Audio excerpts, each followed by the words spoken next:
Hello everyone. In this video we will look at the analysis of chemical equations, which we also call as stoichiometric analysis. So first, whenever we talk about analysis of chemical equations, we can only do the analysis on the balanced chemical equation. So if you look at the analysis of any chemical equation, we can only do in those reactions where the number of atoms of every element will be same on both sides of the equation. So the analysis will be meaningful only when it is done on balanced chemical equations. Now whenever a balanced chemical equation is given to us, we will talk about two kinds of analysis. One is the qualitative information and second is the quantitative information. So qualitative information will be basically, if an equation is given to us, we can conclude what will be the reactants involved and what will be the products involved. So this is in terms of the qualitative information.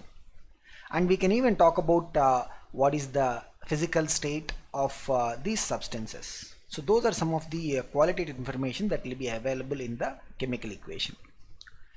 In quantitative side, what we will be having is, if an equation is given to us, the balanced chemical equation, then we can talk about what is the number of molecules of the reactants and products. So what is the number of molecules of the reactants involved and what is the number of molecules of the products involved.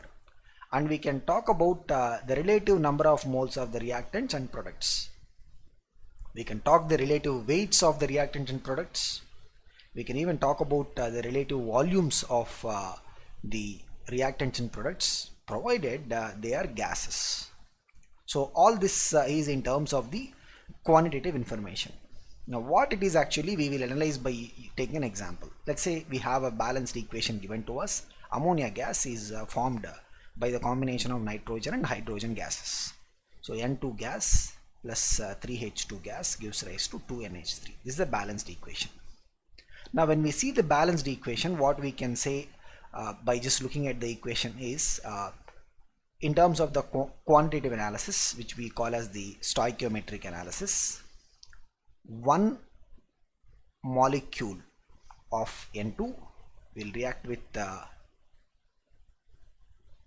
3 molecules of H2 to produce 2 molecules of the ammonia. So 1 molecule of N2 nitrogen will combine with 3 molecules of H2 hydrogen to produce 2 molecules of ammonia. So this is the first information we'll have in terms of the quantitative analysis. So if we multiply this by any number, let's say we multiply it by 10, then what we'll simply have is here 10 molecules will react with 3 into 10 30, will react with 2 into 10 20. So we can multiply this with any number.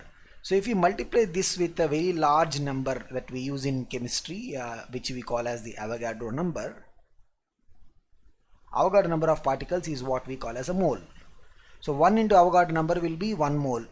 So 1 mole of N2 will react with 3 into Avogadro number, means it will be 3 moles. So this is something that we will be able to recall from our 9th standard understanding. So Avogadro number of particles, Avogadro number is 6.022 into 10 power 23. These many collection of particles is what we call as 1 mole. So this is a large significant number that we use in chemistry, called as Avogadro number. So Avogadro number of collection of any chemical entities will be called as a mole. So 1 mole of nitrogen will react with 3 moles of hydrogen to produce 2 into Avogadro number, means it will be 2 moles.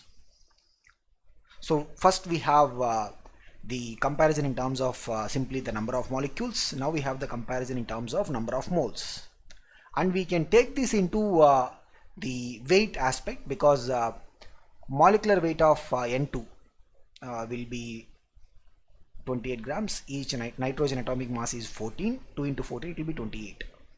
And hydrogen molecular mass will be 2 grams. So ammonia molecular mass will be 17 grams. So again, these are the things that we will be able to recall from our 9th standard understanding.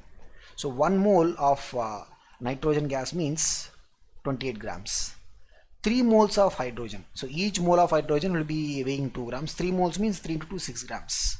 So 28 grams of nitrogen will combine with 6 grams of hydrogen to produce 2 moles of ammonia. So ammonia molar mass is 17 grams. 2 into 17 means it will be 34. And we can see one interesting thing here.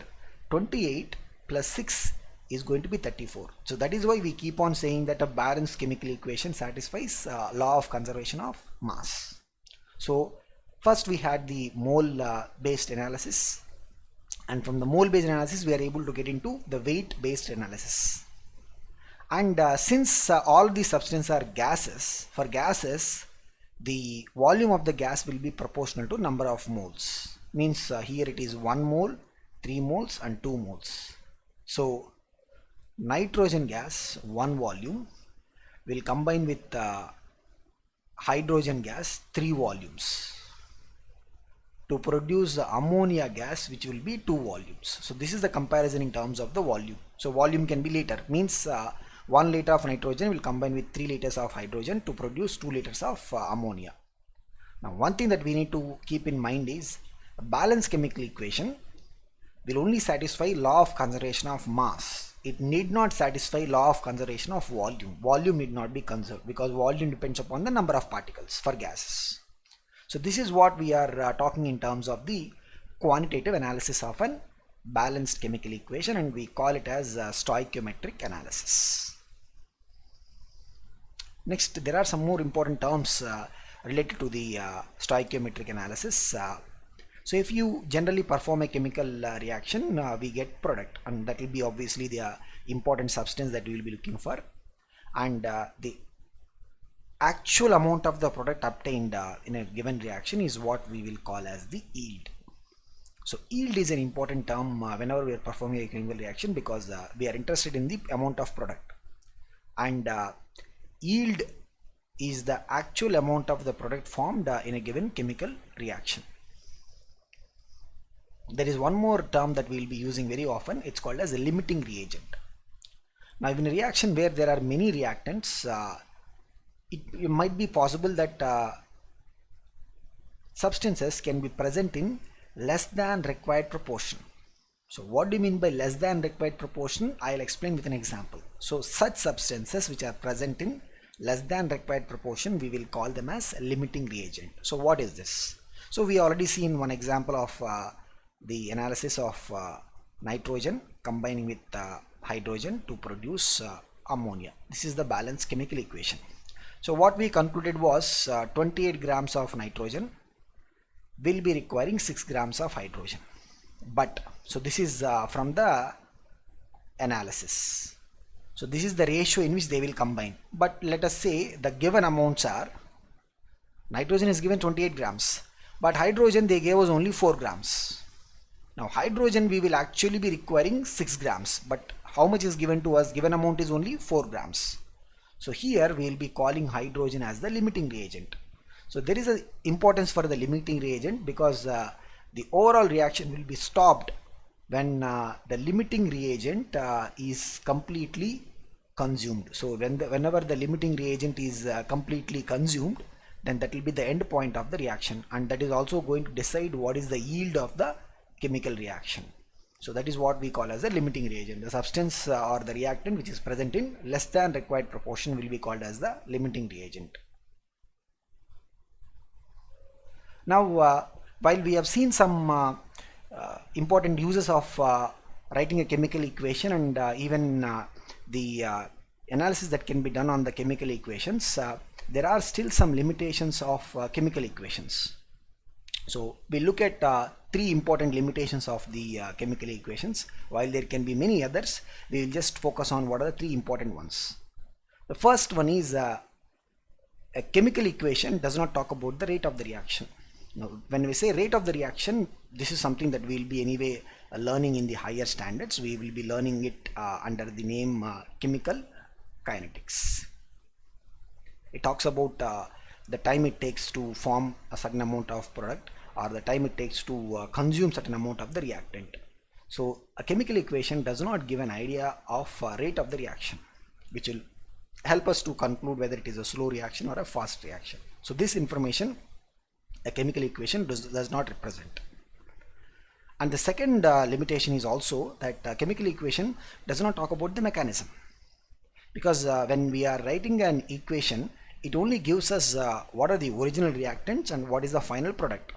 It does not explain what is happening intermediate, because most of the chemical reactions we will see that they will be complex reactions, means they will happen in multiple steps, and the intermediate steps involved we will not be able to understand by looking at the chemical equation. It only gives what are the original reactants and what are the final products. So this is something that is not explained by the chemical equation. And the third limitation is a chemical equation does not talk about the yield of the chemical reaction. Now when we talk about the yield, already we have seen the definition of an yield. Yield represents what is the actual amount of the product formed. So we have something called as reversible reactions, which we will see in types of reactions. So reversible reactions can happen in both directions. Let's say for example we have a reaction A giving rise to B. Reversible reactions can happen in the opposite direction also. B also can give back A. So such reactions we use a different notation. We will use a double-headed arrow to indicate a reversible reaction. So the amount of the yield in a reversible reaction will never be 100%.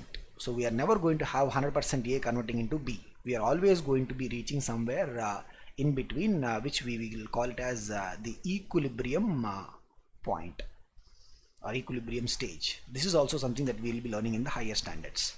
But the equilibrium stage is going to decide what is the yield.